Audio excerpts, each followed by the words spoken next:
Whoa, buddy. Put that thing back in its holster. We haven't gone anywhere. I don't understand. Check out the MichaelDukesShow.com for information on how to get access to the podcast. Welcome to the party, pal.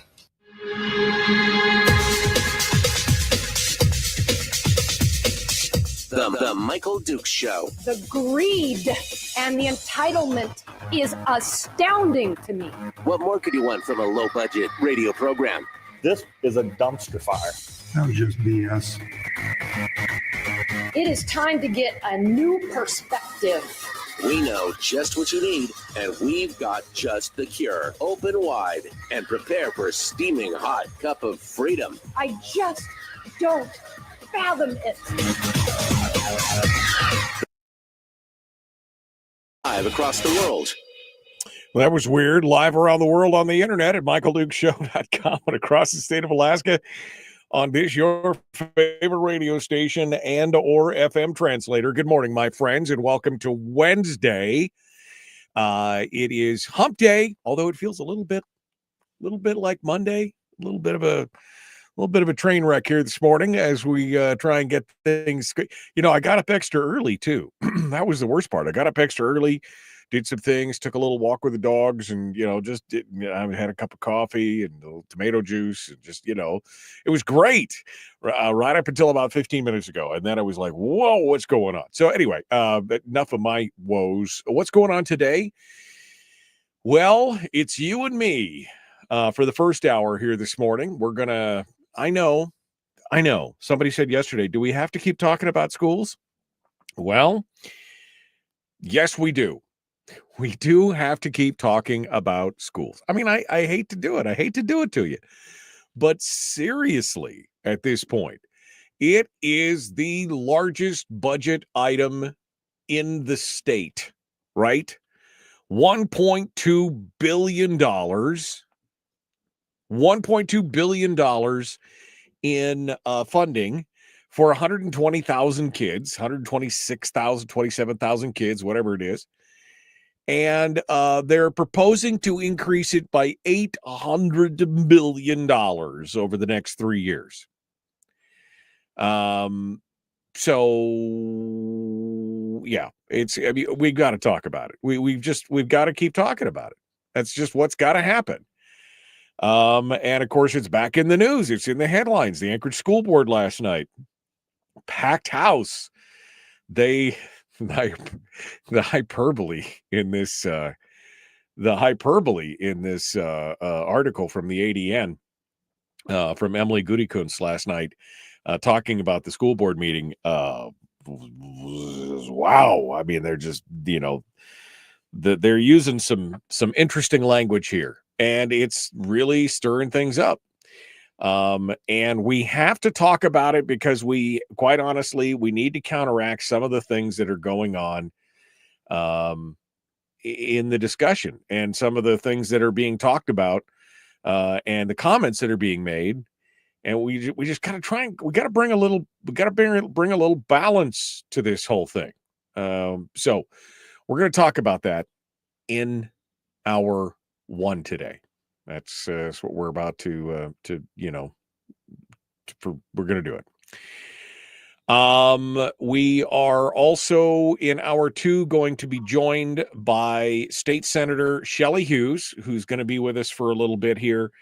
Right at the top of the hour, we're going to pick things up with her in hour two, and we're going to take her till, I guess, about 40 after. So she'll be on for the first two segments, and we might get a chance to also talk with some of the other Matsu delegation, because apparently she's got to go early because she's about to have a meeting with the Matsu delegation, and she's offered to talk with them and introduce everybody and see what's what, as the case may be.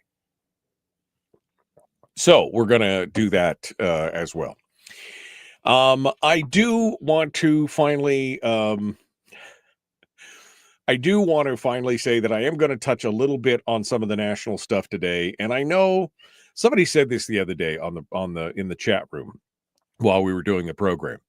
And they said something like along the lines of, because we were touching on something national, which I normally avoid. I mean, unless it's Firearms Friday. I do national firearms stories simply because there's not enough firearms headlines in the state to do a whole show, and that really is one of the few issues that we can, make a difference on on a national scene. But I was making a comment on something that was going on with one of the president's policies or something, and somebody said, well, see, this is why you should focus on the national issues. This is why you... And I made a decision about, it's got to have been, I guess it's got to have been almost close to 10 years ago. I made a decision to really not tackle the national issues anymore. I still am interested in them. I still read about them. I still have an opinion on them. But for the most part, my goal was to make you, the listener, to encourage you, the listener, to focus more on the local and the state issues, because I felt like that was how we could make a difference in the state. That if we, because I felt in a lot of ways what we were seeing from the news media, from the from the talking heads, and from a lot of the polarization that was coming on, et cetera, et cetera. I felt like what we were really seeing was kind of the bread and circuses, or the pay no attention to the man behind the curtain thing from the Wizard of Oz, where we were being distracted by these big national issues that we didn't really have any effect on. And that while they affected us a little bit, the big things that we were all stirred up about and upset and excited about, the bottom line is it didn't affect us nearly as much as the things that were happening locally. Like the Senate introducing this bill to amend the formula and take out the must transfer and make it 75-25 maybe, and all these other things we've been talking about. Those are the things that affect us directly. Now, there are some indirect things that happen, that we are affected by in the national scene, but can we affect it? It may affect us slightly, but can we affect it? And the answer is usually no. I mean, we have zero. We can get upset about it. We can be mad as hell and not going to take it anymore. We can shake our fist at the sky. We can do all that stuff. But do we really have an effect on it? Nope, we really can't. So that's why I focused on local stuff over the years. But that being said, there is so much fervor and hand-wringing and rending of clothing over this fight with the Department of Governmental Efficiency. And what I found to be truly astonishing is the fact that while many of the people who are caterwauling about it agree that there's a horrible amount of malfeasance and fraud and inefficiency in government, that while they agree with all that, they just don't agree that we should be tackling it the way we're tackling it. How? And I guess my question is then, well, what do you think we should do then? If this is not the way, then what do you think? And of course, the answer, it seems from the punditry that I've seen, has been, we need to really slow it down, and we need to slow roll it. But the problem is that every time we've tried to fix any of these things, the slow roll has been the way to basically delay, deny, and basically it never happens. And the news media has been culpable in a lot of this. And what caught my attention this morning was this story out of the Washington Post. It was carried by the ADN. And it's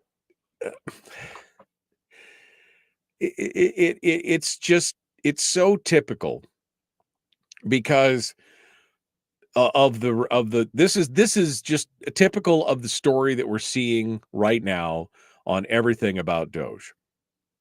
And I'm going to read you the headline. Doge is set to cancel government contracts that help veterans, records show. And it goes on to talk about how the Veterans Affairs Secretary took to social media to tout the fact that they were basically cutting contracts that would save the department about $2 billion without touching the core services. And it goes on to say, the 875 contracts on the chopping block, or there's a bunch of contracts, but 875 of them help cover medical services, fund cancer programs, recruit doctors, and provide burial services to veterans. And of course, then they quote Senator Richard Dick Blumenthal, good old Dick, "Make no mistake, this is just another reckless cost-cutting decision that will harm veterans and taxpayers for years to come." Here's the thing. This is just another example of the statement. Now, do I believe that some of these programs help veterans? I absolutely believe it. I absolutely believe that some of the programs and some of the cuts are going to probably, be harmful to veterans in the short term. And I'm sure that some of these programs that were ripe for waste, fraud, and abuse were probably helping, whether it was a veterans program or something, were probably helping some people.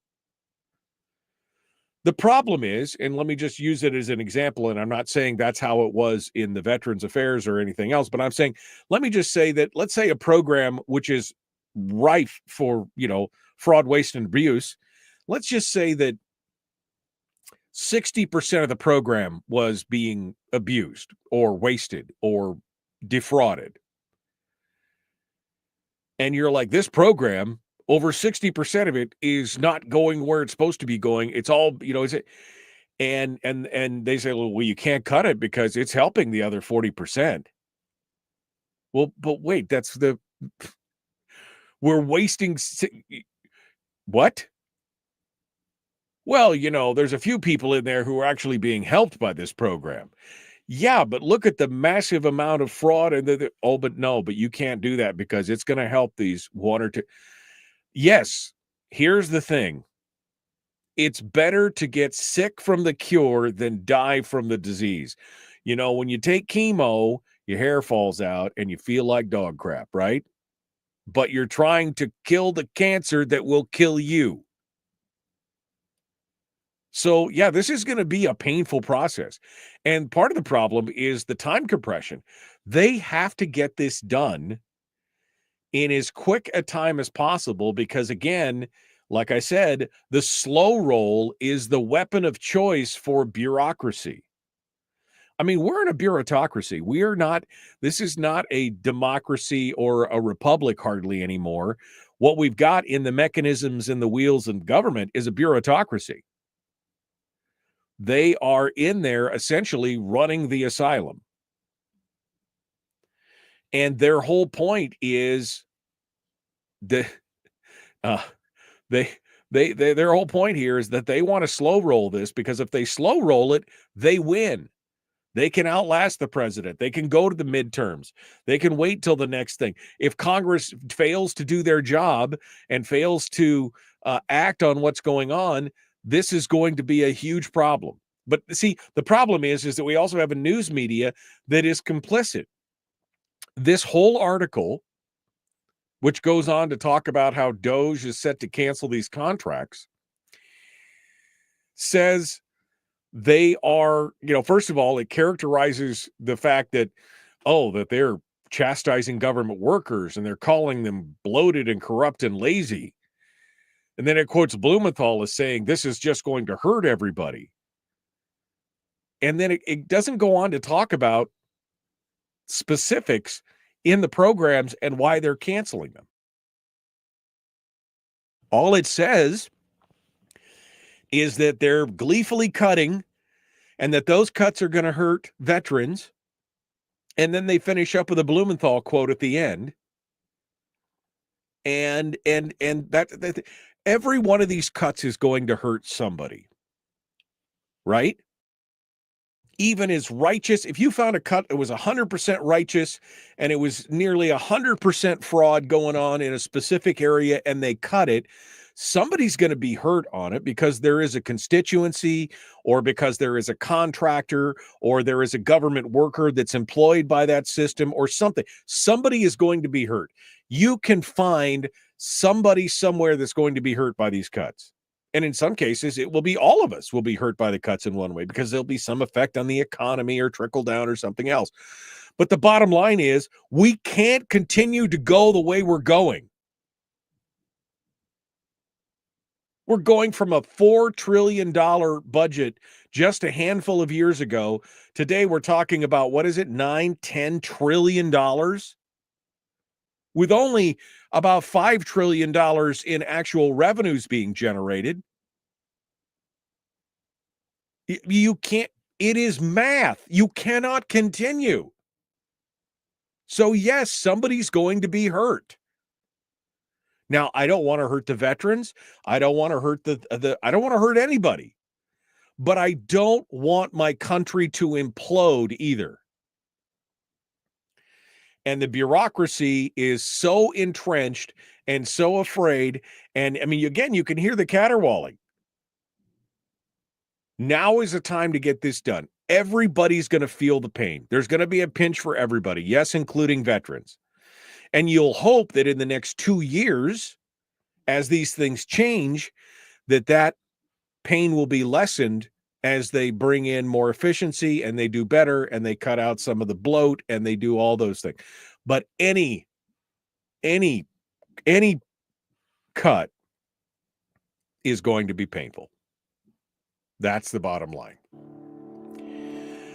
All right, I wanted to start off with that because they were like, well, you should cover more national stuff. I mean, I try not to, but damn, even I get frustrated reading the headlines and just all the whining about this. It can't continue. It'd be nice to be all things to all people, but we don't have the money for it. Sorry. All right, we got to go. We're going to talk a little bit more about the school, talk about wanting more money. Oh, man. Good Lord. We'll be back. The Michael Duke Show. Common sense, liberty-based, free thinking radio.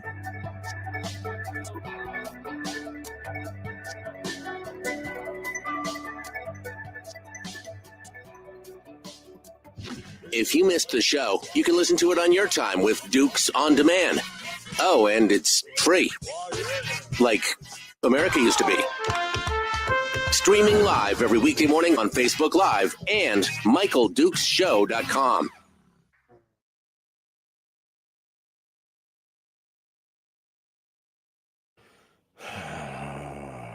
Got a little carried away there. Got a little bit carried away, I must say. I will say. All right. Let me go over here. I haven't even looked at the chat room yet today. Okay. Good morning. Good morning. Good morning. Good morning. Good morning. Hello. Hey, Dad. How you doing? How's it going? Good morning. We have to quit spending, period, says Kevin McCabe. Yeah. I mean, that's the, yeah. Yeah. It's, it is what it is. Rick says, hey, Kevin, what a mess down there. All I'm hearing is tax. Yeah. That's all they're talking about now. I'm just, yes, you are correct, MD, but I think we should have at least a half hour per week on national news to talk about Nick, Murky, Doge, Sullivan, Doge, whatever. Well, there you go. I'm all about it. Media culpable? The hell you say? Says Brian. Good morning. Yeah, the slow roll, says Bradley, and I agree, is exactly how we got to where we are today. The Usyk Blumenthal, yes. Good morning.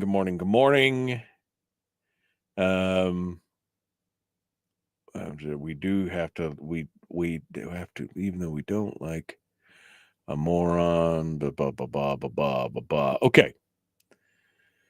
Some people in Juneau are the cancer. I mean, I'm not disagreeing with that. I'm not disagreeing that there's not a huge problem here. I'm scrolling through some of the comments here. If you live in Alaska, says Jeannie, and you can't get a job, you don't want one. Yeah, exactly. You should have heard them crying on TV. Man, it's terrible. Jeannie said, I went to the KPBSD presentation of the Borough Assembly last night. Pretty interesting. Anthony said, speaking as a veteran, I'm pretty sure I can reasonably say that any cut to the VA can't possibly hurt or impede veterans any worse than the VA itself does. I mean, yeah, that's part of the problem. But I mean, just the headline, right?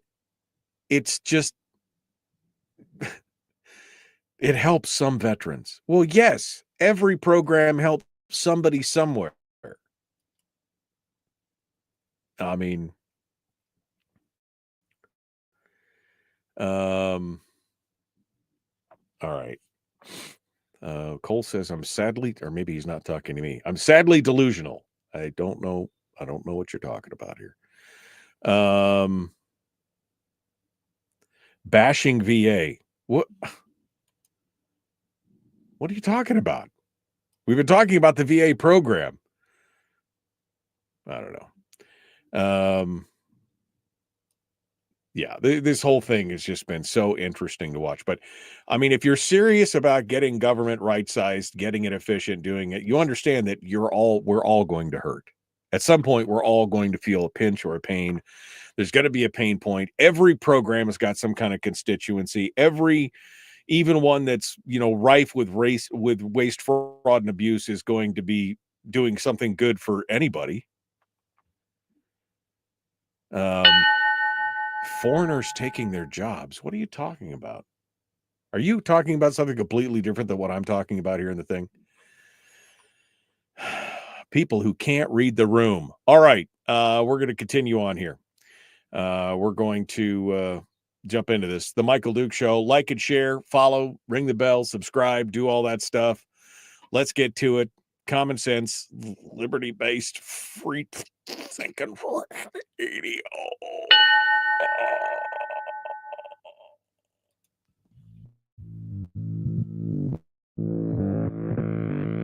Public enema number one. Oh, wait, sorry. Enemy. Public enemy number one, which makes more sense.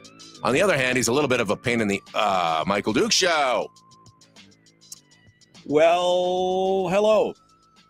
Howdy, howdy, howdy.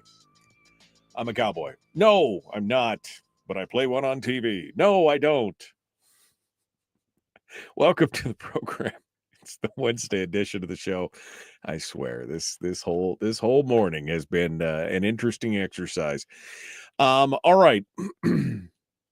It's going to be interesting to see what happens. Because as I've often said, that monkey see, monkey do, right? And as goes the national level, so goes the state level. And this is what we're, this is where we are in the state today. The state is doing exactly what the federal government has been doing for years. We're just going to run up and spend whatever we can. And if we have to beg, borrow, or steal it, we will. If we have to beg, borrow, or steal it, or print the money, or short the dividend, or whatever, we'll just spend whatever. But the problem is eventually the bill comes due. And that's what I've been talking about for a long time,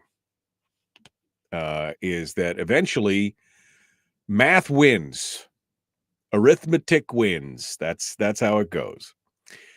And here we are in the state of Alaska right now, spending more than nearly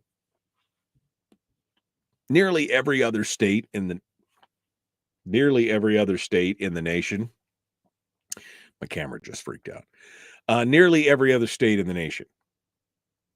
We're like top 5. We're place number 5 or number 6 as far as per capita student spending. Yet our achievement scores continue to be, abysmal is a polite way to put it.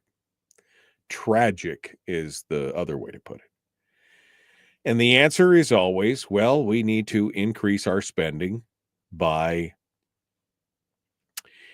about 65 or 70%. That is the answer. And that's, the problem is that's not really the answer. Because we're refusing to do some analysis of what is actually going on and why we are failing our kids. And we can go back to 2015 when we were the highest per capita per student spending in the nation and still had abysmal scores. And we didn't do the same thing then. We didn't ask ourselves the same question. We refuse to do any kind of self-analysis as to what's going on. We refuse to ask the question, and I've been saying this for years. There's something fundamentally broken in our education system. For example, let me just read this to you here. So here's a little bit of stuff that's coming out of the various news media outlets. Must read, kdll.org, some of the things. Here's some tidbits. There's a 3-year contract. This is the new contract for the KPBSD.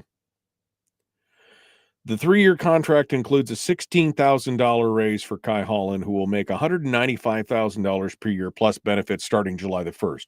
He's not eligible for overtime pay, but he will receive a 2% raise each year for his remaining 2 years. That compounds, right? So that's that one. How about the other one? The district's assistant superintendent, executive directors, department directors, and department coordinators are all getting a 3.5% raise over the last fiscal year. Those employees will also get a 2.5% raise the following year and a 1% raise after that. Executive directors, such as those overseeing the district's finances and human resources departments, are also getting a $9,000 bonus next year. That's just one district. Then you go over to the Anchorage School District, and it says on page 87 of Jarrett Bryant's 471-page proposed budget, he and school board president Andy Holloman are now asking for $724,000 for the DEI program. This is the same one that the president has asked that all federal funds be withdrawn from.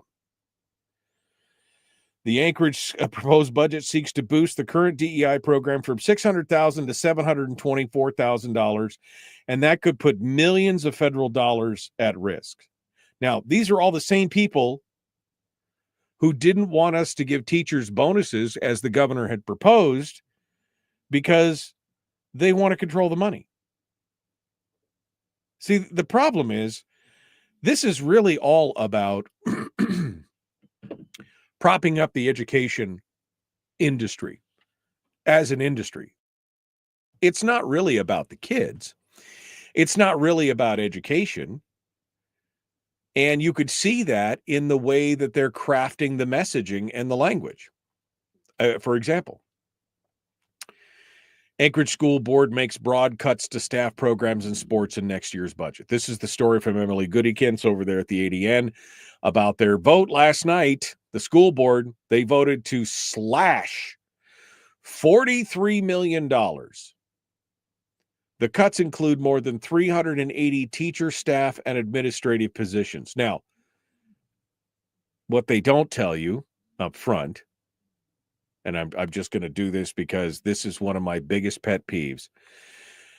The cuts include more than 380 staff, teacher, staff, and administrative positions. What they go on to say 5 paragraphs later is district administrators say they are making cuts to primarily unfilled teacher and staff positions and will largely avoid layoffs. So what you're telling me is you had a bunch of empty positions in your budget, which coincidentally bulked up your budget to a certain amount. And if the money had all been there, you would have been more than happy to take all that money for those unfilled positions and use it for whatever you want to use it for. Does that make sense to you? Do you hear what I'm saying? Do you understand what I'm talking about here? They caterwaul in the first paragraph about how they're going to cut 380 teacher, staff, and administrative positions. And then we're going to have to kill the gifted program and all the high school sports and everything else. It's going to be horrific. And then just a few paragraphs later, they go, oh, but they say that they're making cuts primarily to unfilled teachers and staff positions and will largely avoid layoff, which means that these positions are on the books and baked into their budget. And if there had been enough money, and when the money comes back around from whatever the state does end up giving them, they will happily reapply it to those empty positions and then funnel that money to spend it on whatever they want to spend. I mean, does that not blow your mind? As a business owner, hell, as an employee, if you went to your boss and you said, you know, I've been doing a lot of hard work and I really would like a raise. And they're like, well, we'd love to give you a raise, but you see, we've got this unfilled position over here that we have to keep funded. And so we're just holding out till we find the perfect person to fill that. And so we can't give you a raise because that funding is already allocated to this empty position over here that you're doing half the work to cover. But, you know, does that make any sense whatsoever? This came to me this morning because they've been talking about this. You know, the headline reads teachers, massive teacher layoff, massive this. And then always buried somewhere in the article, it says, you know, they've really got over 200 teaching positions that are not even filled and another 50, 60, 70 administrative positions that are. So they got over 300 positions that aren't even filled. And yet they use those numbers to say we're going to cut more than the. But again, that just means that they've been allocating the funding to those positions. And that's what they're using to bulk up their budget. This is all theater. They have been living in deficits for years. They have known that their enrollment is declining and their entire revenue model is based on enrollment. So the fewer students enrolled, the less money they get. Yet they've been growing the budget in the other direction, and they know it's foreseeable.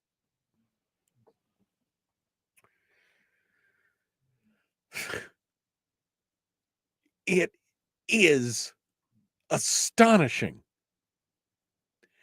And yet the parents, we got picture after picture of parents in the audience, just, you know, you've got to save our schools. You've got to, whatever it takes to say whatever it takes for us. There's just no thought. The school board took no public testimony on Tuesday's special meeting, but last week members heard an outpouring of testimony from students, parents, educators, and community members who implored the board to save various programs. Many had expressed concerns about how the cuts of about 295 teaching positions in the district would be a fatal blow. That 200, again, most of those teaching positions were not filled.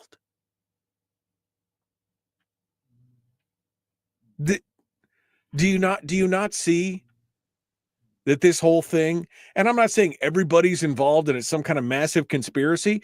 There's a lot of people out there who are just emotionally driven by, I don't want my kids to, and they don't give it any analytical thought. And they don't read between the lines, and they don't see the part where it says, well, making cuts primarily to unfilled teacher and staff positions. Well, if you've got unfilled positions and they haven't been filled and they're not needed, why are you budgeting for them? If you can't fill, why are you, that money should go back into the kitty.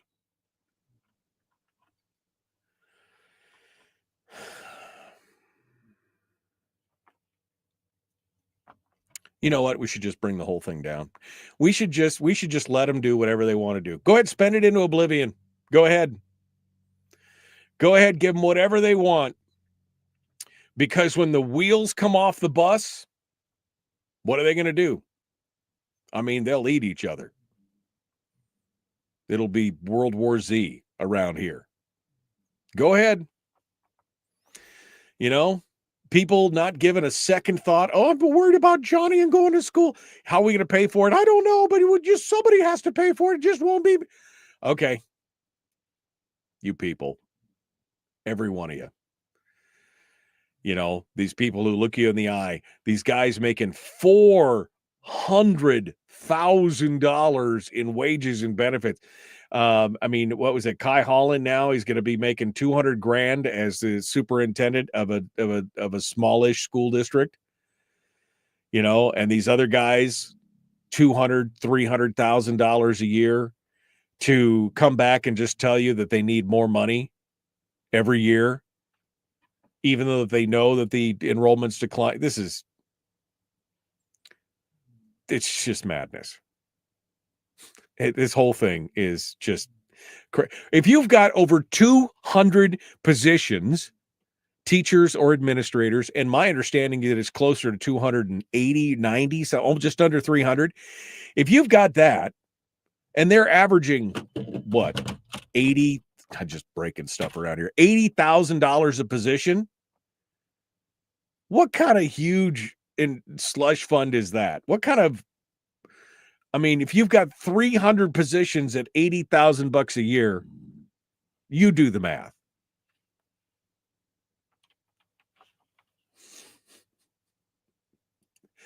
All right, I got to go. I'm about to lose my mind. I'm about to lose my mind. All right, let's do it. We're going to be back. The Michael Duke Show. Common sense, liberty-based, free-thinking radio. Wait. All right, bye.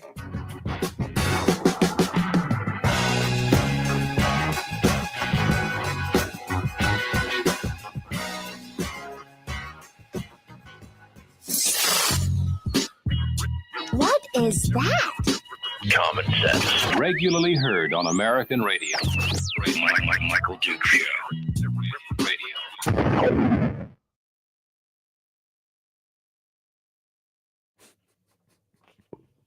I'm so fucking pissed right now.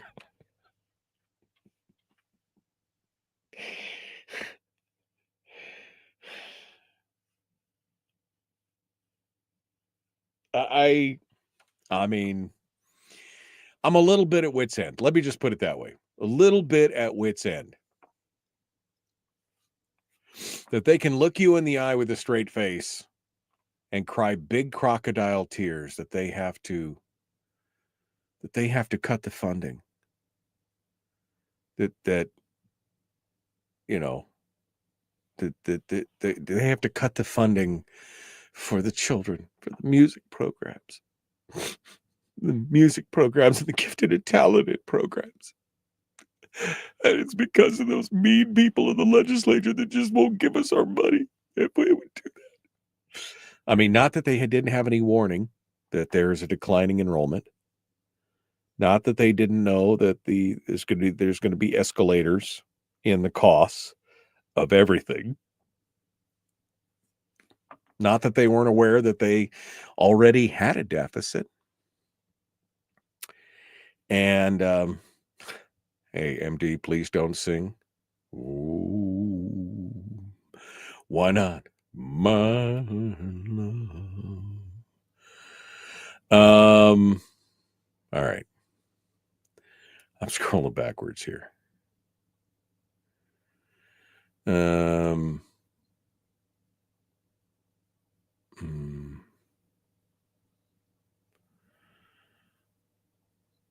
Harold says he gave up on offering a solution to our broken education system. Why? Because Alaska's education funding isn't funding classrooms. It's everything but.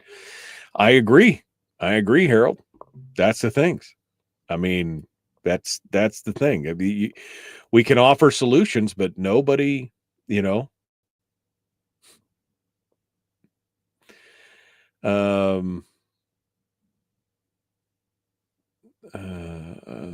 our schools are being weaponized. Okay. DEI is dead.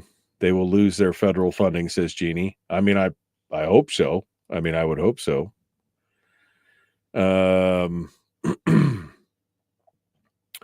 Bashing the schools.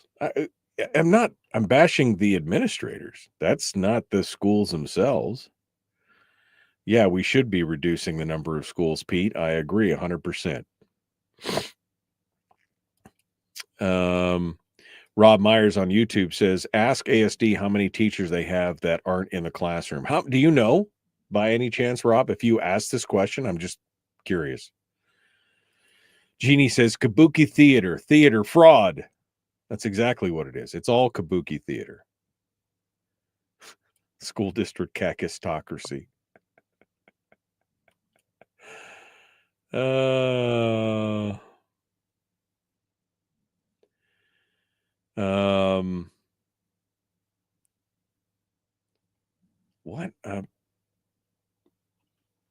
What is Cole? I don't know what Cole's going on about. All right. And if we don't give them defined benefits, they'll leave. Yeah. Frank says, bring it down. It will never happen. Could give us an example of a public school system. I wasn't talking about the public school system, Franks. I was talking about the state. I'm just at this point, I'm just like, you know what? Give them whatever they want. They want to spend us into oblivion. They want to tank the economy. They don't give a crap about any of the, they could give two shits about whatever. Just let them burn it to the ground, and we'll be standing around to pick up the pieces on the other side. At this point, that's what I'm talking about. That's what I'm talking about. Yeah, Harold was correct. Harold makes sense. Although Harold's not going to stick around because I'm not talking, because I'm bashing the schools, apparently. No, I'm bashing the same administrators that you've bashed. I don't understand why he just says it to stir me up. That's what it is. It's not been a 4-year decline in scores, Cole. The decline in scores has been going on for 15 years. And the recent influx of Filipino teachers whose second language is everybody. I don't know. You guys are so on this whole they can't hire people. They can't hire Americans to fill some of these positions. So they got to do something. That's a problem, Cole. I don't think it's a big conspiracy that they're hiring people from the Philippines to go to the bush, because they can't get normal, regular people, Americans, to go live in the bush. They can't. They just don't want to hire them. I mean, they want to hire them, but they don't want to go. Remember the guy from Fairbanks that played ukulele and did the Nobody Cares But Me? Yeah, that's my buddy Russ, Ukulele Russ. Nobody cares but me. All right. H-1 visa teachers are not the problem. They're a symptom of the problem. Exactly.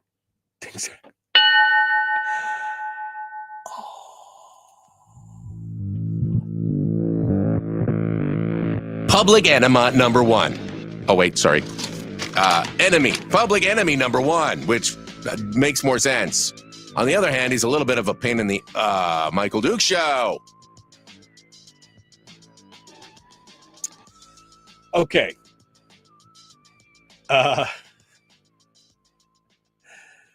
It's man, there's madness in the chat room today. Let me go back over here and tell you about some of the things, some of the other behind the scenes baseball. I've been doing a lot of talking here over the last few days with some of the folks out there, some of the folks behind the scenes. And I'm sorry, I'm looking for my notes here on this. Okay, so we were talking the other day about why, and I was mentioning that Will Stapp had some good things to say about the education funding bill that was in the legislature, right? Which went into the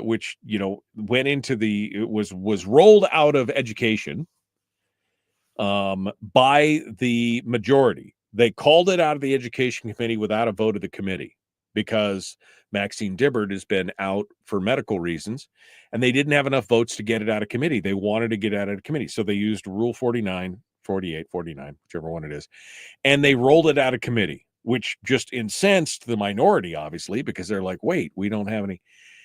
And they pushed it into House Finance. So then Will Stapp voted to discharge it from the House Rules Committee about an hour after they started hearing it. And he made some very valid points on some of this stuff. They advanced the bill out of the committee onto the floor. He made the motion to advance the bill, according to the Alaska Beacon and James Brooks and Corrine Seth. He made the move to advance the bill, saying there's no point in debating it when there's no money to pay for it. He said there is no way that the state can make that type of promise to pay for a service without ending the PFD program and imposing new taxes. Because the high end of that figure is $800 million a year by the end of the 3-year period. The low end is $644 million a year. He goes on to say, he said the bill would, he said I don't have the money. I don't see how I can support the bill without having the money.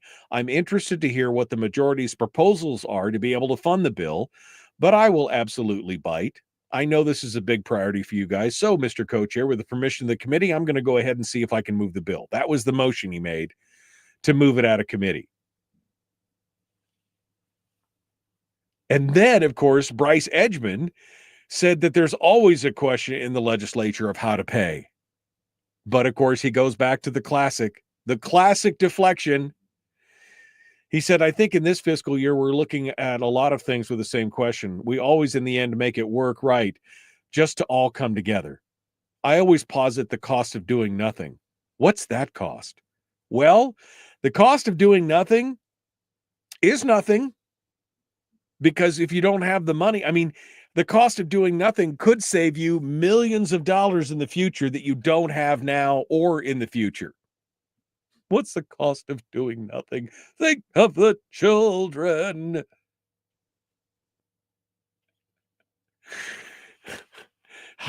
What? And again, Stapp, then they tried to get it on the floor. But let me give you some background here. This is what I wanted to get started with. The motion to discharge from the Finance Committee. By the House rules, if a motion is made to discharge a bill in committee and it fails, then the bill dies. So Stapp's motion put the majority in a quandary. They could either vote to let the bill out of committee or they could kill it. But the majority knows both that they can't afford it and that the governor will veto it. But amending a bill in committee is much simpler and more hidden than on the floor. They can roll out the committee substitute with a ton of changes on it and without anyone voting on a one. On the floor, that's not possible. So now they're stuck in one of two places. Either they can amend it in the Rules Committee, which is highly unusual. That's what they did with SB 140 last year. Or they can do it all on the floor, where every amendment has a roll call vote and is wide open for everyone to watch. And this is what they tried to do, because once it got out on the floor, they tried to call for a vote on the floor to amend it, to give the minority a chance to make some of those amendments, because they got nothing in committee. And they were like, no. So they keep putting it off, because they don't want, this is the thing. They're trying to play kabuki theater. They know that their campaign promises during the election cycle were lies. It was all bunk. They got elected on, we're going to pass education reform. And now they rush this enormous bill in, knowing that the governor's going to veto it and knowing that they'll be able to lay the blame at his feet for when it fails. It's like they know. They know what's going on here. When they made the motion to hear the bill on the floor, everybody made an objection, spoke on the bill, and then removed the objection. But there were two that didn't speak. And that was Neil Foster and Nellie Jimmy, who, by the way, are both fans of the PFD and know that the only way to pay for it, the bill, is by cutting that self-same PFD. Politics, man. Politics. It's a dirty word. And this is where we're at right now. Everything that's going on is all about the posturing and everything else. I mean, that's the thing. They know that they can't get this bill out of committee. They can't get this bill across the finish line the way it is because the governor's going to veto it. They don't want to put his policy changes in it. They just want to control. They want the money and nothing else. And if they could get this across the finish line the way it is, they would. But if not, they'll take the L and they'll blame the governor. And they'll blame the minority. And they'll use it as the long-term, for the next year's bid. And they'll paint the Republicans and Dunleavy with the bad feather that they just hate children. That they just hate children. It's not because we don't have the money. That will never be discussed. It's because we hate the children. So, yeah, there you go. All right, we got to go. The Michael Dukes Show. Common sense, liberty-based, free-thinking radio. We'll return in just a moment with State Senator Shelley Hughes. Back with more after this.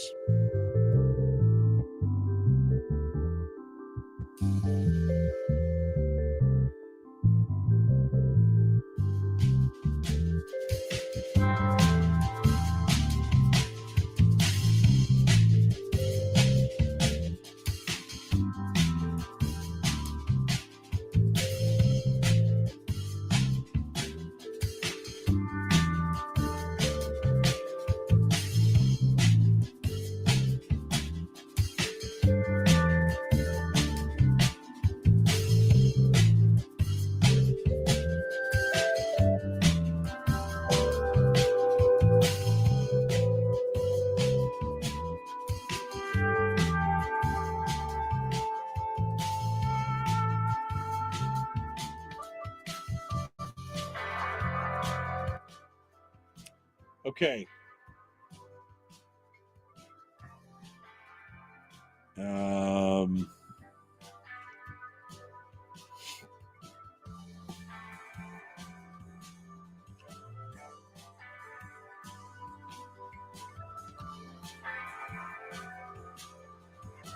So Shelley's having a hard time this morning. You guys talk amongst yourself while I try and get Shelley on the program. Hold on.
Okay. I don't know what's going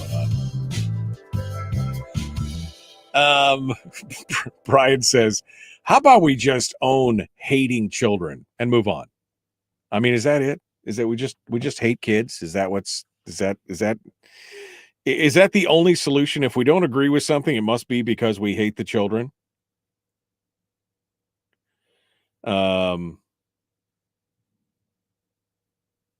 Sorry, there we go. I see Shelley Hughes just finally popped into the green room. There. But I don't see her face. I do see her microphone popping up, but not her lovely shining face this morning. All right. We'll let her work through her camera issues. There we go. Next segment, can we get some ear candy, says Franks. I don't know what that is. Terry says Dunleavy's solution isn't any better, unfundable and too big. I mean, I agree.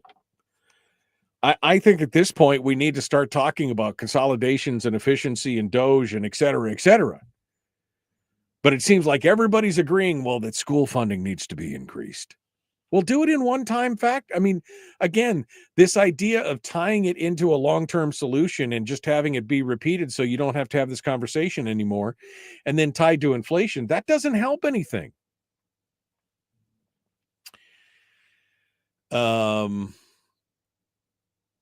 The Alaska farmer says I should reach out to Mike Kronk. We had Mike on the program here a couple weeks ago. We're going to try and reach out to him again.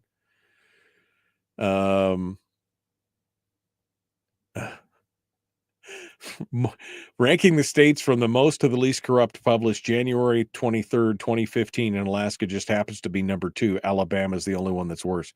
I've actually seen that list, and I've seen an updated list, and we're still in the top. That's just, that's where we need to go. All right. I see that Shelley Hughes is finally, we got camera, we got lights, camera, action. She's all ready down there. Let's see if we can bring her on and see what's going on. Good morning there. How are you? Good morning. Can you hear me? I can hear you. Are you all ready? Yeah, I'm all ready. I went in on another link in my calendar and it said Michael Duke show. So I don't know what that was, an old link or something.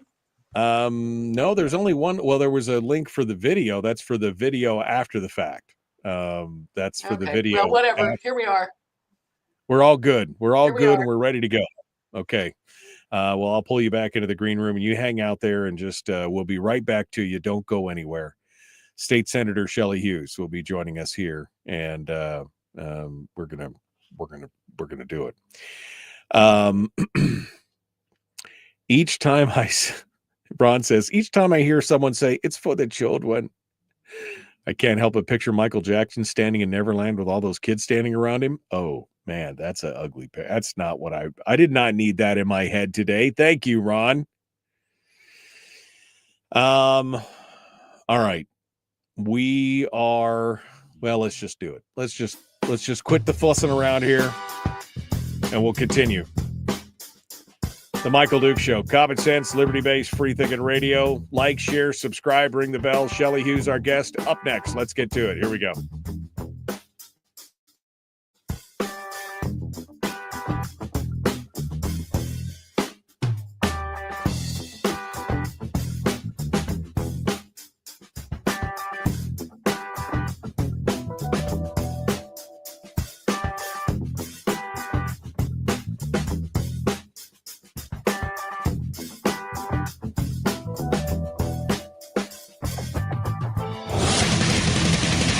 Whoa, buddy. Put that thing back in its holster. We haven't gone anywhere. I don't understand. Check out the MichaelDukesShow.com for information on how to get access to the podcast. Welcome to the party, pal.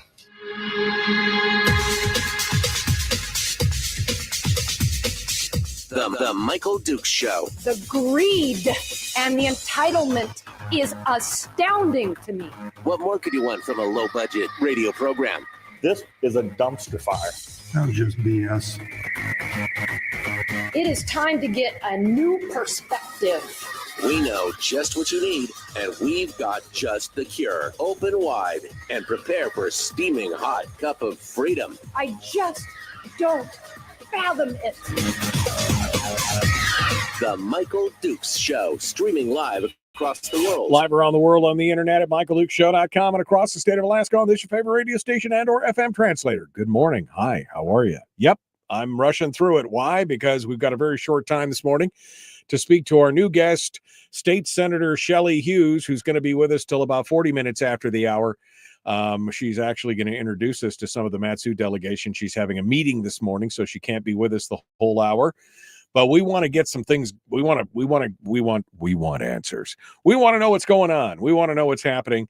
And so we're going to bring her on board and we're going to talk with her. Education obviously is going to be part of the soup du jour here, as well as the new formula that's being proposed for the PFD and more, and whatever else that she's got on her plate this morning. So let's get started, shall we? And get things kicked off. State Senator Shelley Hughes, our guest this morning here on the program. Good morning, Senator. How are you doing this morning? I'm doing fine. I do want to let you know you're kind of breaking in. I'm hardwired, so I'm not sure if it's at. I don't think it's at my end, but it's probably words because are cutting out. So just probably because I was really loud and I was peeking out for you. So no big deal. I'll slow it down a little bit. Senator, good to have you on board. Thanks for coming on. We just spent the last hour talking about a big chunk of it about education, and it's sucking up all the oxygen in the room. We know that. We know that's what's going on. So can you give us a quick update here before we go any further on the problem with the education funding that we're talking about, the lack of the policy changes that are not being discussed, and how we're going to pay for it all? I mean, I know that's a lot, but maybe you can give us your thoughts on this whole situation right now as we go through. Yeah, I will try to do that, but I'm going to back up because I just want to point out that what we have with our majorities right now is a real focus on public employees, just overall. When you think about the big priorities, pensions and $1,800 BSA, it's all about supporting public employees, and we need good teachers. We need people to do work in our departments or executive branch. I don't say we don't, but it's focused on a really small part of the population. And I think one of the things that the minorities are bringing to the table is we need to focus on the private sector and back up. And that's where the PFD, in fact, you may or may not be aware, but to get to that $1,800 BSA, the proposal is to not do a 25-75. I don't know what the percentage is, but to even take another 326 million from that, which would take the PFD from a 1,400 to a 1,000. And that's 84%. That's what it is. We've been following. Okay. Thank you for doing that math. I never sat and figured it out exactly.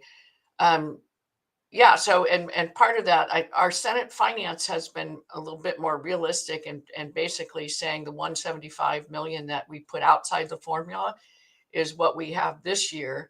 And so, of course, 175 isn't enough. So that's where they want to go after that 325 from the PFD. Part of that then adding to the 175, and then the remainder of that 325 would be for the pension, I'm assuming is what they're thinking. So it's all about public employees and not much about most of us out there that are working hard and right. Trying to make a go of it. So there's that. And, and that's a big factor that's Ben Carpenter and Rob Myers have both been pointing it out here. We've been talking about it on the program for the last year. There is a total disconnect in the legislature between the public and the private sector. As long as the public sector is protected, everything's golden. They don't care what happens in the private sector. As long as they protect the public sector, whether it's employees or programs or whatever, that's golden. The state's doing great. Doesn't matter if the private economy is in the toilet because they receive no revenue from the private sector, so they don't care. So that's my point there. And from that, we can pivot to education because that's what you were wanting to talk about. So the things that for our young people going through the school K through 12, what we need to prepare them, right? We need to prepare them for the workforce. We need to make sure they can be productive citizens after graduation and be set with to go on for additional training or into the workforce, whatever that might be. And so that's where our policy focus really is. Career tech is going to be important. That there's a lot of great data out there. When kids take career tech, the graduation rates shoot up. And this isn't, we don't live in the same era that we did where, you had to go to college to make decent money. You can make really decent money in the trade. So the career tech is really important. And then targeting money towards things that will actually give us academic outcomes, that's going to help prepare people for the private sector as well. So that's where the focus. I believe the negotiations are going to start up again. I know you may have heard the House minority on the floor weren't happy that they were being left out of those conversations, but my understanding is that they are going to resume, and hopefully we will get some good policies in there, because the minorities care about the kids too, but we want to make sure that the money is being spent properly. That's actually going to help the kids. And I would argue that the minority cares about the kids even more, because they care about the outcomes. It's not just the monies that go into the systems. It is the outcomes. And when the latest NEEP score shows that we're 51 out of 53, dropping 4 positions from where we were previously, everybody should care about that. And yet the majority, they don't want to talk about that. They don't want to, they just give us our money, shut up and give us our money. We'll do what we do. That's been the reaction. Am I wrong?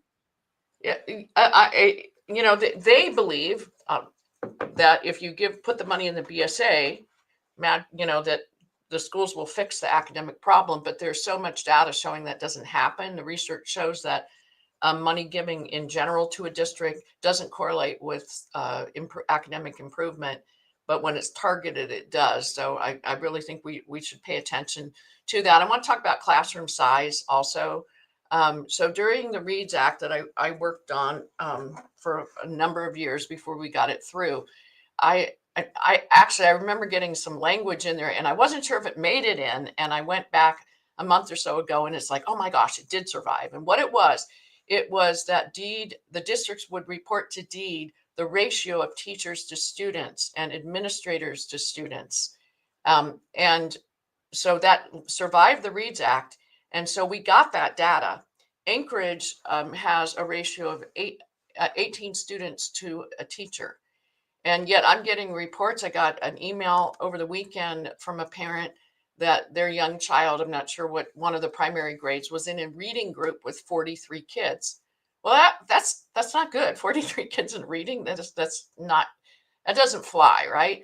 But is that a money problem, or is that an administration problem? Is that a leadership problem? Is that, and then we came to find out that at least we know there's 600 certified teachers in the Anchorage School District who are not actually have classrooms of students. They're supervising teachers or something. And then there are more certified teachers that are working in the administration. So the problem to me is a leadership problem where they're not managing their operations correctly. You should not have 43 children in a reading group.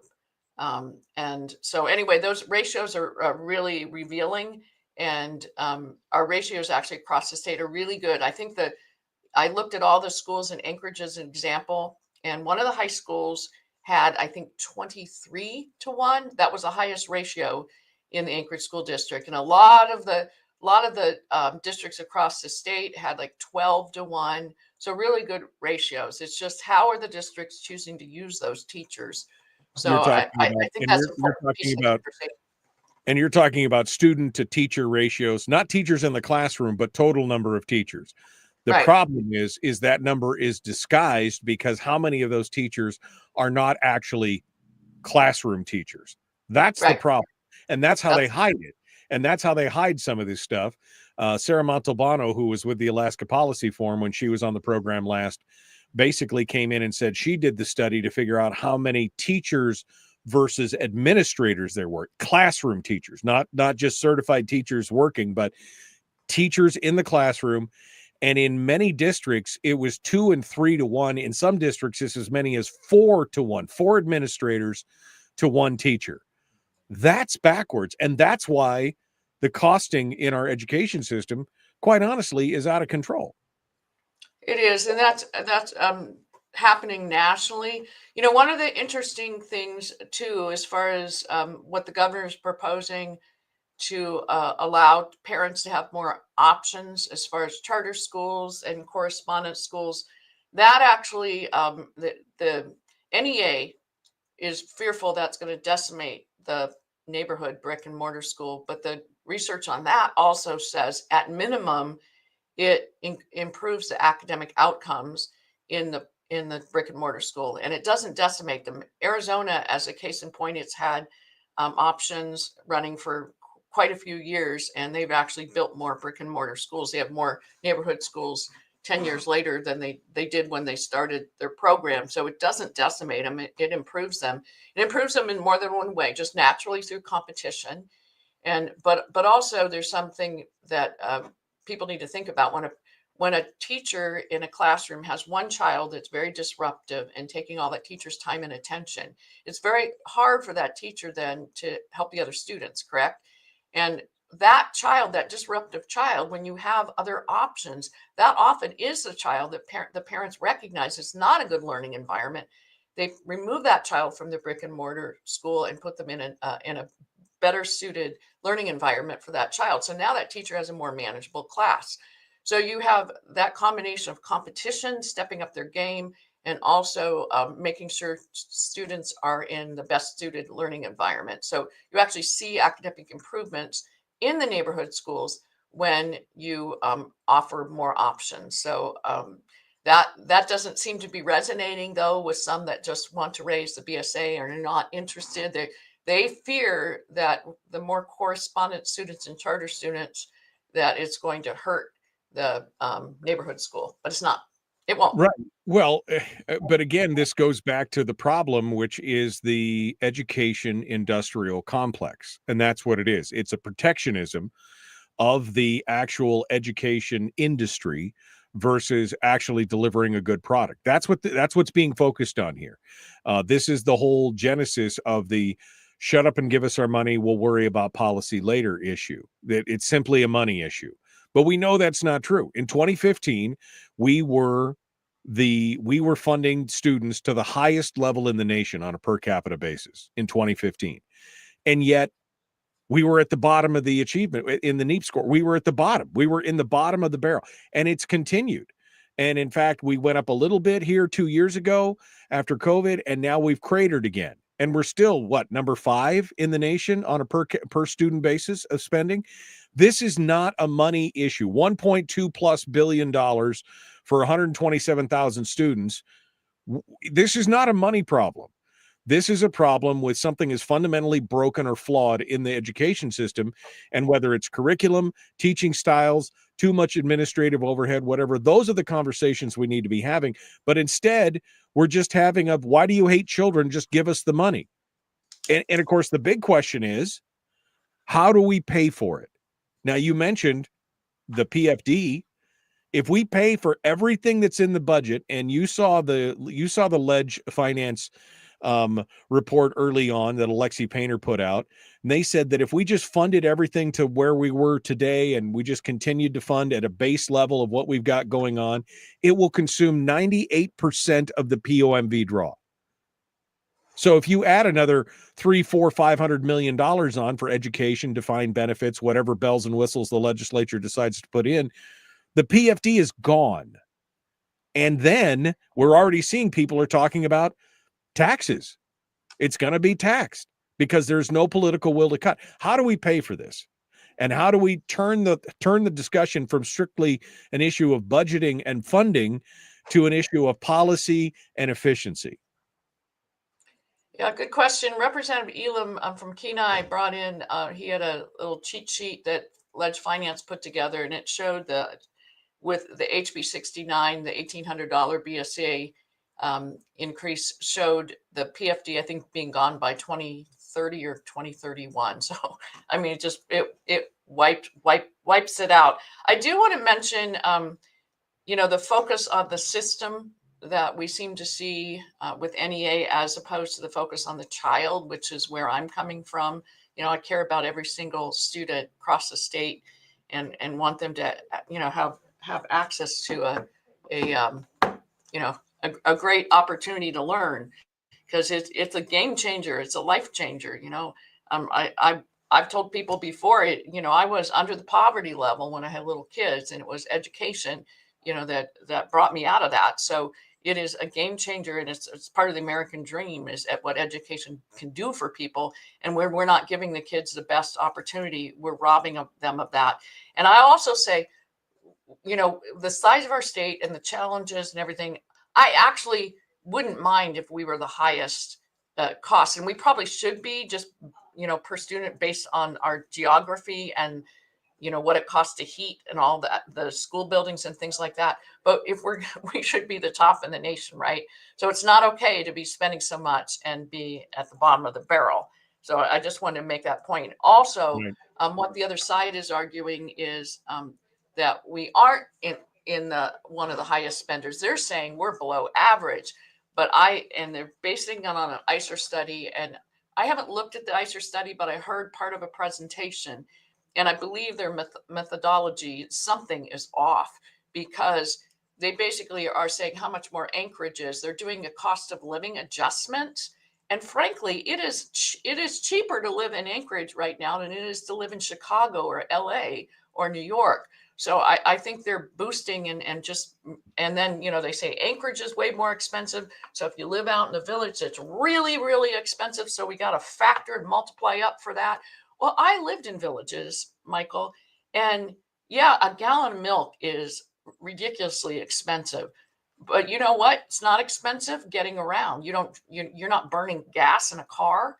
And a lot of the housing is subsidized. So I'm not sure really it's that much more expensive for someone that lives in a village. Yeah, their heating bill is more expensive in their groceries, but I think it kind of balances out. And I don't know particularly, but I'm just saying that the study that says it's so much more expensive here than the lower 48, I don't see it. I just don't see it when I travel. I think it's expensive everywhere. All right. So, Shelley there Hughes. you go. Shelley Hughes is our guest. We're going to continue here in just a moment. Don't go anywhere. We're going to take a break. When we come back, we'll be with her until about 40 minutes after. We'll continue the Michael Dukes Show. Common sense, liberty-based, free-thinking radio. Back with more on Shelley Hughes right after this.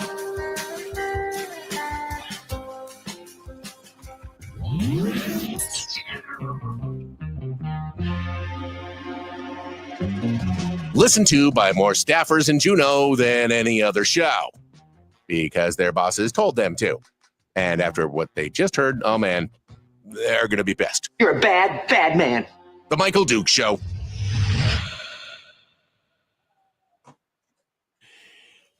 Shelley Hughes, our guest. We're in the commercial break right now. Shelley, I have questions here. First and foremost, how much is enough? Right? I mean, how much funding is enough funding? Yeah. Is it just all the funding? I mean, just all the funding, just, $5 billion, all the funding. Is that the question? And Yeah. I mean, really, nobody is asking. I mean, Will Stapp is, and there are some legislators who are saying, how do we pay for it? But there's no answers. It doesn't appear to be any answers coming out of the other side. What are you hearing?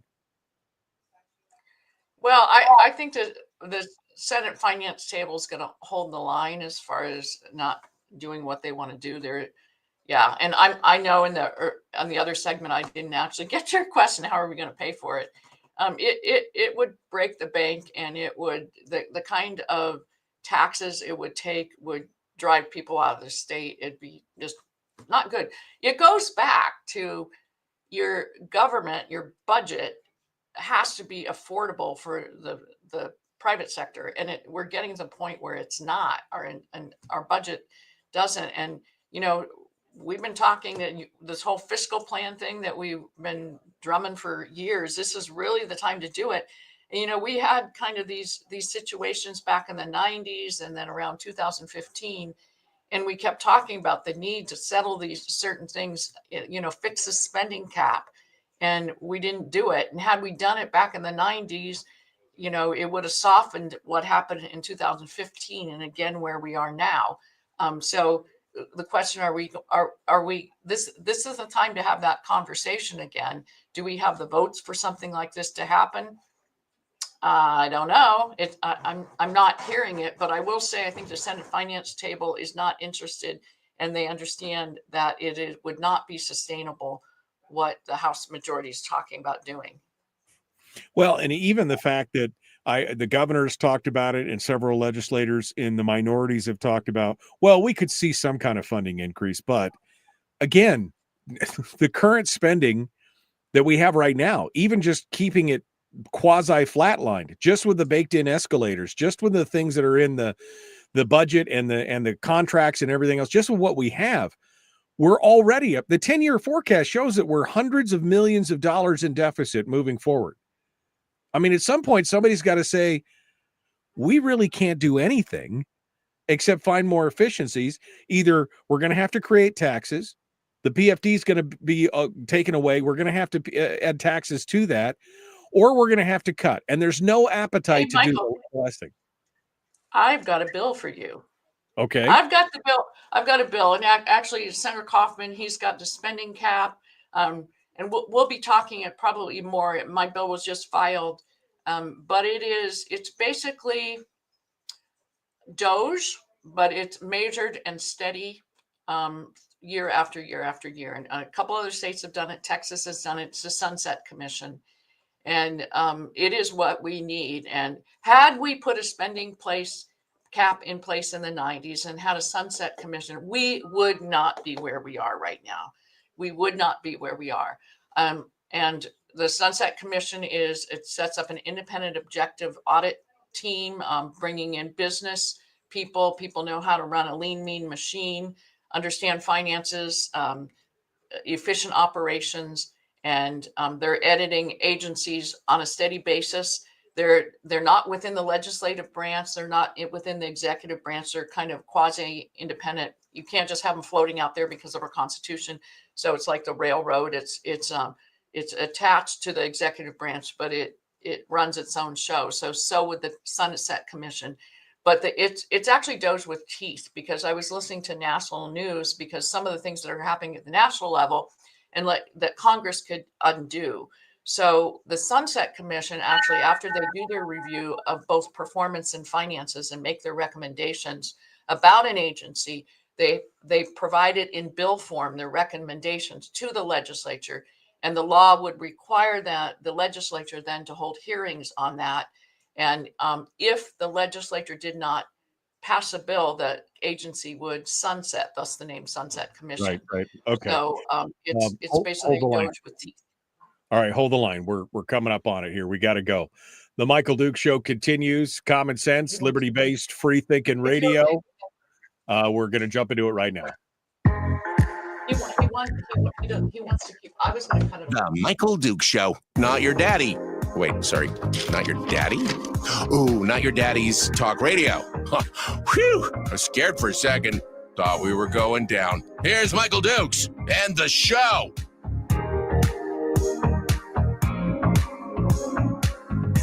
Okay, welcome back to the program. It is the Michael Duke Show, common sense, liberty-based, free-thinking radio. We're continuing now. Shelley Hughes is our guest, and I see that she's bringing the full gamut of folks in there. Oh, look at that. Kevin J. McCabe in here saying hi. She's about to have a meeting with the Matsu delegation. I saw Delana Johnson in the background. And then, Jubilee, hey, what's happening? What's Jubilee going on? And Alexi. I don't know. You're trying to get low. I'll squat. Hey, look, it's everybody. It's all the ladies. All right, so Delana Johnson, Jubilee Underwood, Alexi is also there, and of course Kevin McCabe, as I just mentioned. All right, so before we let you go, how lucky am I, right? I know, really. I mean, he's in a whole room full of folks right now. All right, so maybe we can round robin this. We don't have to have them all on camera because we can hear everybody, but maybe we just ask this final question about education then, and because here's where it sits. We all want the kids to do well. I don't think that there's any argument. They can paint us in the picture of saying we don't care about kids, we don't care about what's going on, we yada yada yada. But is the solution simply a funding solution, or do we need to fundamentally look at what's going on with education as a whole and see how it works? Hey, it's Kathy Tilton just joined us in the room. So maybe we can round robin real quick here. We got about 8 minutes before we got to get off the air here. But Shelley, we'll start with you. I mean, what is the fix for this? Because we were just talking about deficits for the next 10 years at the rate we're going. What is the solution for this education quandary that we find ourselves in? And then maybe we can just go around the room real quick. Well, I think we have to hold fast and get the policy changes in, because this has to do with the future of the strength of our communities and our economy, our GDP. We have to hold fast and get that policy in. There will be a BSA increase. They're paying, some districts are 25% of their budgets going to healthcare. That's something we need to tackle. And so others, and I'll move and somebody else can come sit there and give their answer. So we're going to bring our former Matsu school board president.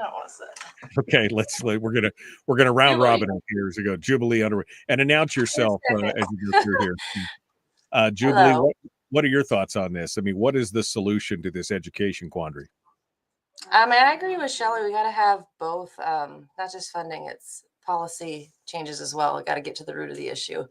If you have, this is kind of a silly analogy, but if you have an electrician come into your house and you're going to pay for him to diagnose what's going on, he's not just going to come back to you and say it's $5,000 repair. You're going to want to know what's the root cause of the issue. Is what I'm paying for going to actually fix, the issue that I have going on? So I feel like that's kind of what's going on. We're trying to find the root of the issue so we cannot have to come back to the table in this arena and have this kind of conversation. We can fix it forever, seeing what's going on policy. So not slapping a fresh coat of paint on a giant water stain. We're looking for why the water stain is there. I mean, essentially, that's what it comes down to in the long run.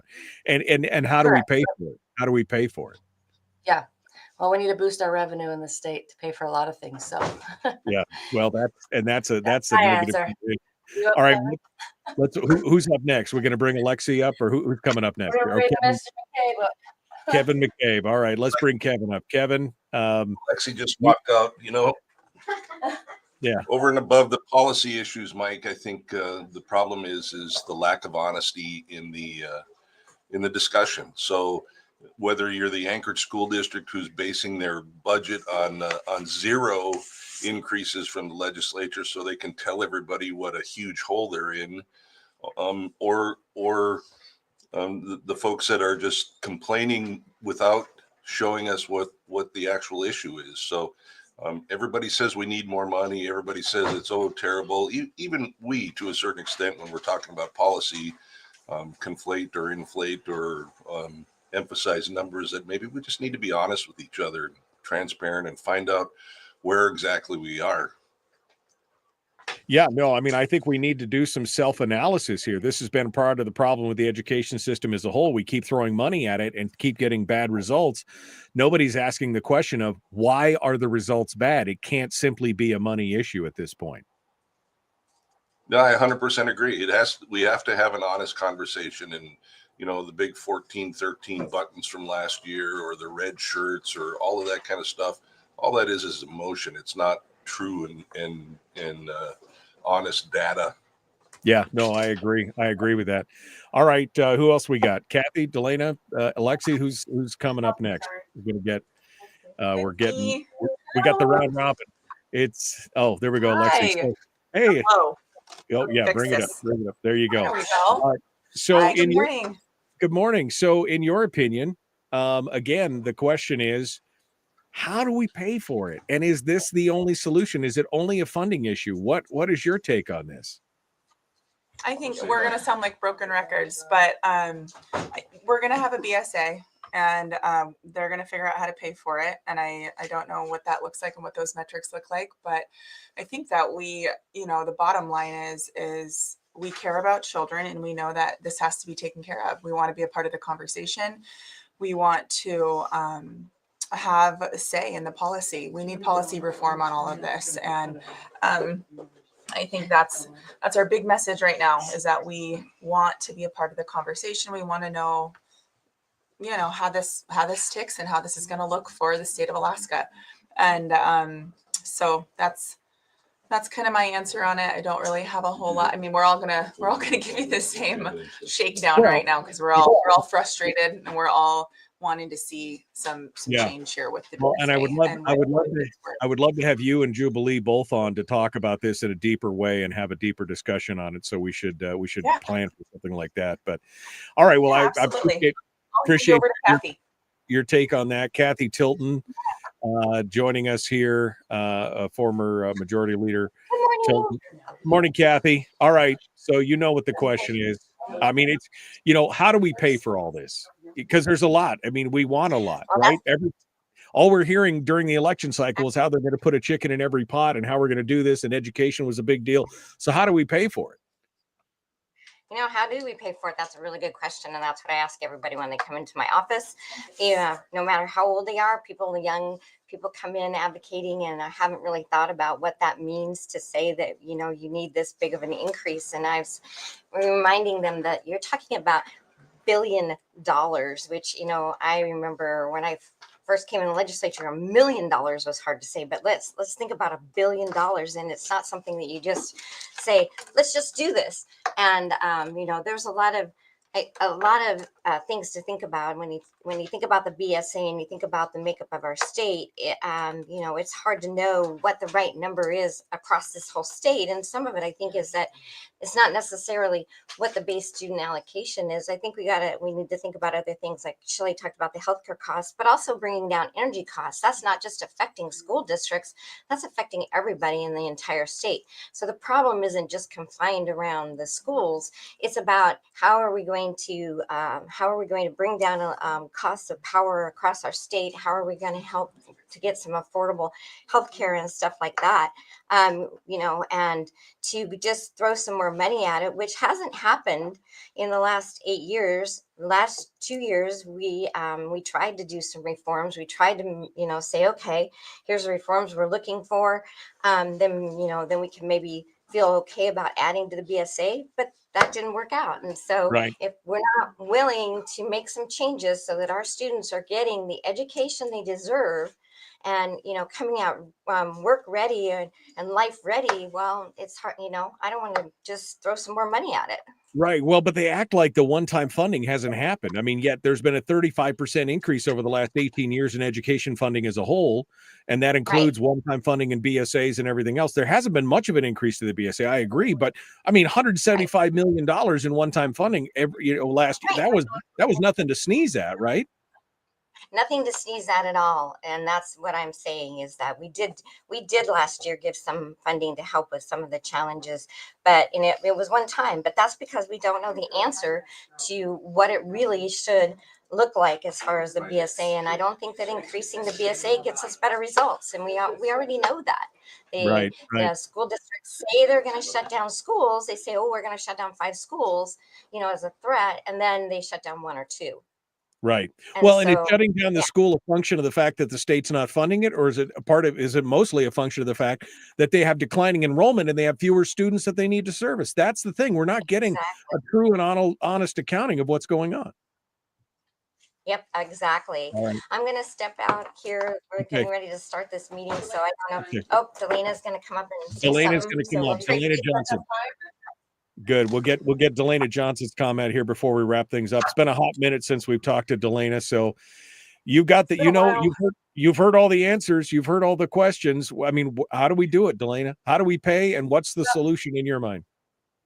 Well, I think solution is a pretty big word. I think when you talk about education, you can't talk about it in a vacuum, because education is, you know, it's a whole, just like you can't talk about education in the budget alone, because as soon as you start talking about a minimum of $200 million and then $3 billion, or I'm sorry, $1 billion over 3 years, that means you're going to have to prioritize. And so education, it's not a solution per se, it's a prioritization. And I like to look at what Matsu has done with their school choice, and they've done a tremendous job stretching the dollars that they do have and making sure that the way that they provide options has made it work for the people in the district. So Maybe I'm a little prejudiced, but I'll say that I think Matsu's got a lot that people can learn from. So Oh, yeah, the solution is really belongs to the parents and the teachers and finding what's right for the kids, not us in our ivory tower talking about how much money something's going to cost. Right. No, the modeling from the Matsu, I think, would be a good idea because you guys have done a great job down there with CTE and everything else. I would agree. The Matsu has a lot to offer the rest of the state as far as school district exemplars of what's going on. All right. Well, Delana, thanks so much. We need to have you back on the program for a longer conversation as well. I guess we'll finish up here. Thank you, guys. Shelley, still there. Thank you, Shelley, for coming in. And thanks for allowing this round robin to happen. That was kind of fun. We should do this more often. We should put you guys all in a room and give you a single computer, and then you guys can all fight over it and do that. So, I'm in big trouble from the delegation because it cut into our meeting time. But it was a pleasure to talk to you and your listeners. Appreciate it. Thank you for coming on board. We appreciate you being part of it today. Thank you so much, Shelley Hughes, our guest, along with everybody else. All right. Okay. So, boy, this is one of the reasons why I quite honestly hate the short little 148 character tweets, for answers, because this is a topic that I want to get into, that I really want to dig into with some of those folks in there. But here's the bottom line. I have to go to break. That's the bottom line. And when I get back, I'll give you more of my thoughts on this. I just looked up and realized I gotta go. All right, my friends, we're going to continue. Don't go anywhere. The Michael Duke Show. Common sense, liberty-based, free thinking radio. One final segment and your thoughts when we return.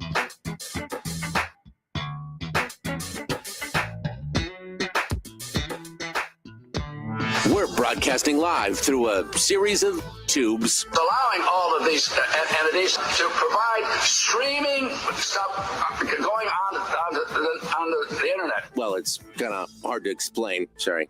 Streaming live every weekday morning on Facebook Live and MichaelDukesShow.com. Okay. Yeah, there was some. I saw George. Did you see George? Did you see George in the mirror? He came in and sat down, didn't say anything. I have never been able to get him on the program. He, in fact, told me that he came in, he called me one, we talked, I was trying to get him on the program because I just don't do that. Which I thought, wow.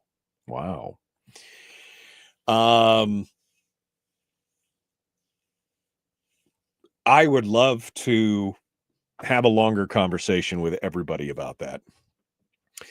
And the problem is that there was a lot of good words said there, but in and amongst all those good words, there was not a lot of answers. Right? And it was Jubilee who said, well, we need to create more revenue to pay for this, which not the answer I was looking for, quite honestly, because more revenue means taking of the PFD or taxation of some kind. And it's a little frustrating. But they're all seem to be kind of on the same page here. We need to have policy discussions. We need to have some self-analysis as to why things are not turning out the way that we want them to, as far as academic achievements and everything else. And it seems like everybody was on the same sheet of music, but no real solid answers. I guess Shelley had the most solid answer, talking about her Sunset Commission as a way to help try and trim the size and scope of government. But I mean, is that really gonna go anywhere? Lynn says no. The revenue, when she was talking about revenue, it means growing the economy through resource development. Okay. Well, I mean, I applaud resource development, but that's a long tail, right? Growing revenues through resource development is a 10-year plan, if not longer, generally speaking. Maybe 5 years, depending on the industry, but usually it's a 10-year plan. That's when you're going to start to see the revenues. The next 10 years are already ugly, nasty, right? And I'm just really concerned that we don't seem to have, while they were all basically giving the same type of messaging, and they all said, I'm going to agree with what everybody else said. We really need a unified message on this, which is the system is broken. It's delivering a substandard product, and it doesn't necessarily have to just do with funding. Because again, 2015, number one spend, yada, yada, yada, low bottom of the barrel. We were number one in spending, number zero in academic achievement. We know it's not necessarily a money issue. What's wrong? Why is it not working? What's going on? We know that we're doing well with homeschooling. We know we're doing well with charter schools. So what's working there? And why can't we just exemplify that? Why can't we consolidate school districts, or at least pool the health care, or do some of these other things? They really need a plan of attack on this. And it was, it's good to see. And, we, outside of the government, outside of funding and priorities and policies, we need to find a way amongst ourselves as parents and citizens to get the parents to be more parentally engaged. Because that's a big component of it. I mean, student success is in a lot of ways directly tied to parental engagement. So these are all part and parcel of a bigger issue. I enjoyed that round robin, don't get me wrong, but I know it's hard when you have like a 1 minute to answer something. I really had hoped for a little bit of a deeper solutions on this. So that's where we sit. Angie said, that was fun. That was fun. All right. Resource development, says Lynn, to follow up. Whoops. Resource development won't have immediate results, but we need to allow the wheels to start turning. I know, Greg. What was the old comment? What's the old Confucius saying? The best time to plant a tree was 20 years ago. The second best time to plant a tree is today. That's what we need to be doing, is we should be planting those seeds. We should be. But we've got to live within our means in the meanwhile, and that's part of the problem here. All right, let's get to it.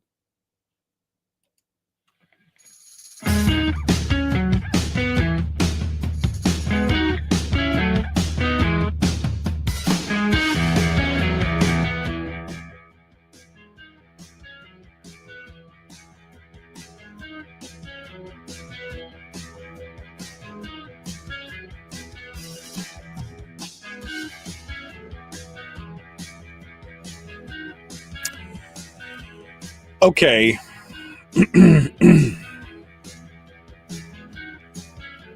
All right, we got to we got one final segment here. And I was just telling the chat room that I appreciated talking to all of those legislators at once. I mean, that would be kind of a fun thing to do occasionally. Get them all in a room and I don't know, pass a phone or a tablet around or something and get a conversation going with everybody. But part of the problem is that while they all had a very similar message, there was no unifying solution to this problem. And look, I don't expect them to solve all the world's problems, but this is the number one issue that we're facing in the state at the legislative level right now. The defined benefits is number two, but the education increase is number one. I want them to come up with a solution, and a solution that they can all gather around and rally around and have it as a battle cry. Because without a unified message, without a unified solution, a counterpoint, if you will, to what the majority is pushing, we're just going to get more of the same. You know, it was like Kevin McCabe. He said, it's like the school district doing a budget without any state funding in it, so they can point at the state and say, look at how badly they're treating us. And he's right. There's that element of theater to it. I mean, when they cut $47 million out, did they not include any of the BSA increase? Did they not, or any of the BSA at all? I mean, is that just local and federal funds? Because if that's the case, then it is a bit of theater, right? Now they did say that if they got the increase, let me go back to the article here to make sure that I don't misquote it. An increase in the state's per student formula of $1,000 would generate $71 million for the district. Well, I mean, great. But again, the question becomes, how do you pay for it? And in so paying for it, what are the unintended consequences? What's the ripple effect from paying for it there? Does it create a deeper cut in the PFD? And what is the ripple effect of that? Does that cause more people to leave the state, which one accelerates declining enrollment, which creates more of a problem for the school district? And then does that in turn down the road create a possibility of a tax coming in of some kind? And if a tax happens, what's the ripple effect of that? How many people will be driven out of the state because they're living on the raggedy edge of survivability, and they decide, well, if there's a tax, then it's better and easier for me to go live somewhere else where there may be a tax, but I also may not die if I don't pay my electric bill. Or the cost of living is somewhat cheaper, or I can get a better job, or I just need to leave because I can't afford to be here anymore. And the ripple effect of that, of course, as we talked about yesterday, is the fact that now you have a smaller pool of people after those folks leave, a smaller pool of people of which the burden of government cost is then spread on that smaller pool of people,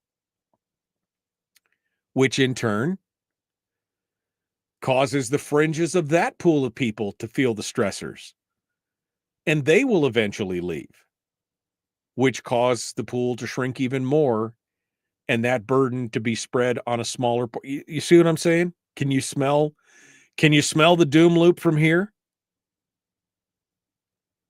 The answer to this is simple in concept, but difficult in execution.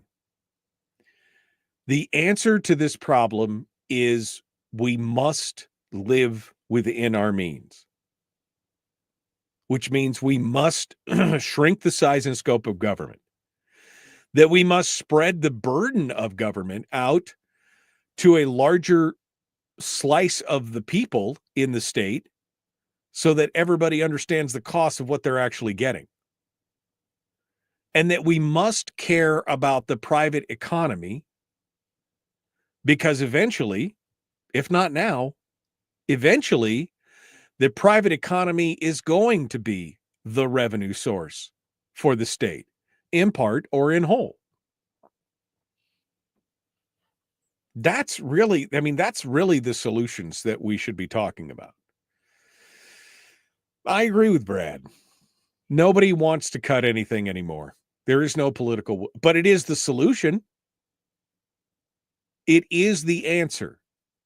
We're beating our heads against the wall. How do we get more revenue? How do we do this? How do we do more with what?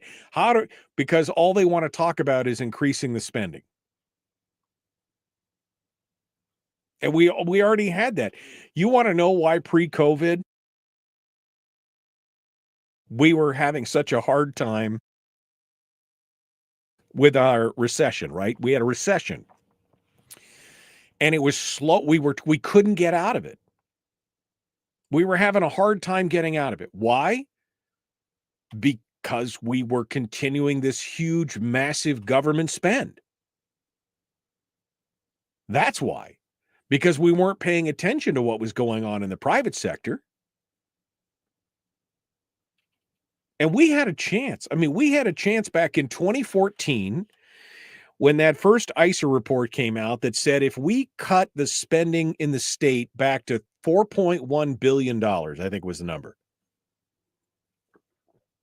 ICER had done a mathematical formula that said if we cut it back to 4.1 billion, we can hold it there and live within our means and then just adjust it up every year as we went forward, and we would be able to live within it.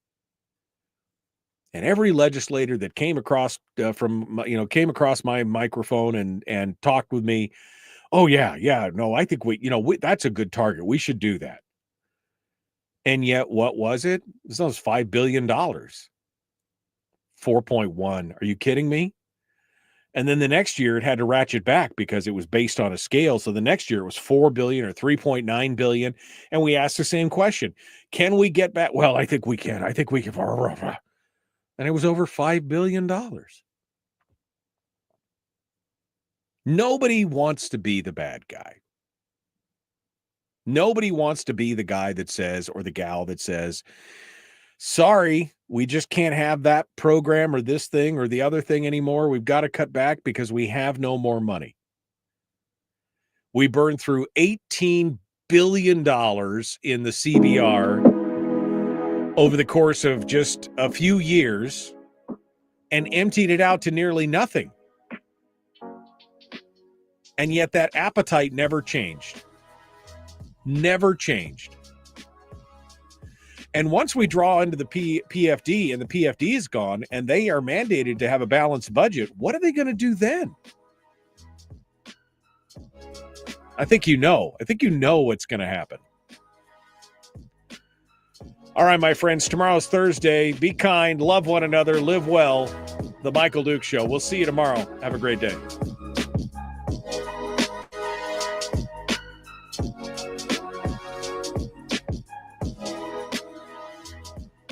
Okay.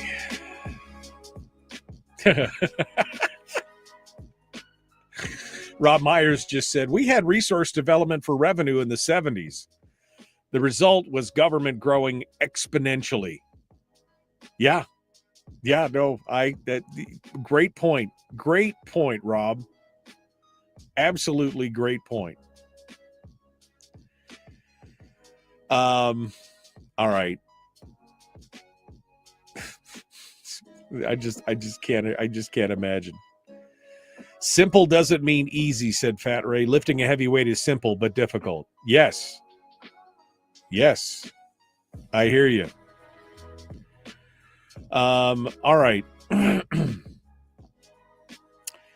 We got to go here. We're going to continue on. Everybody be nice to each other. Man, everybody's get so heated. Cole, be nice. I mean, you're new here, but be nice. Or be gone. Or be gone. Lynn says the real solution is to combine school districts, cut administrative positions, infrastructure, allow backpack funding, and change the formula. Now, is that going to happen with the current makeup? I mean, I don't know. I don't know. I don't think so. But you're right. I think those are all components of what needs to happen. Absolutely. All right. Well, I'm done. I'm going to go. The show gave Harold gas. Somebody sent Harold some Gas X. I mean, we knew he was full of hot air. But, I mean, it's just the other end. It's fine. Don't worry about it. It'll be fine. Take a Pepto or a Tums or whatever. You'll be fine, Harold. Walk it off. Rub some dirt on it. All right, my friends, we got to go. We will.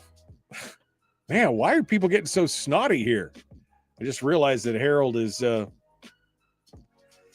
Let's not be snotty, okay? Seriously. Holy cow. All right. I'll see you guys tomorrow. I just can't deal with you people. Be kind, love one another, live well. We'll see you tomorrow.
We've shed our terrestrial radio skin, and now we are slimy lizard internet people.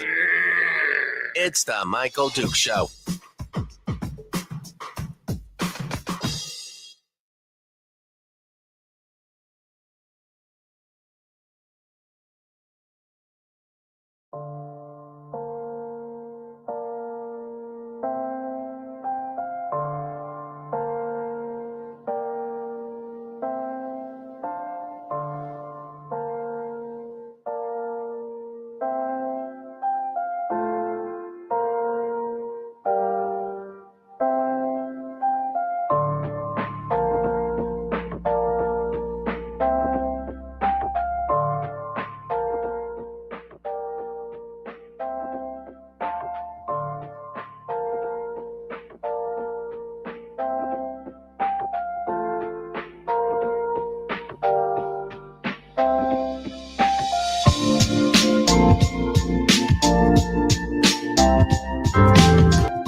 Okay. This.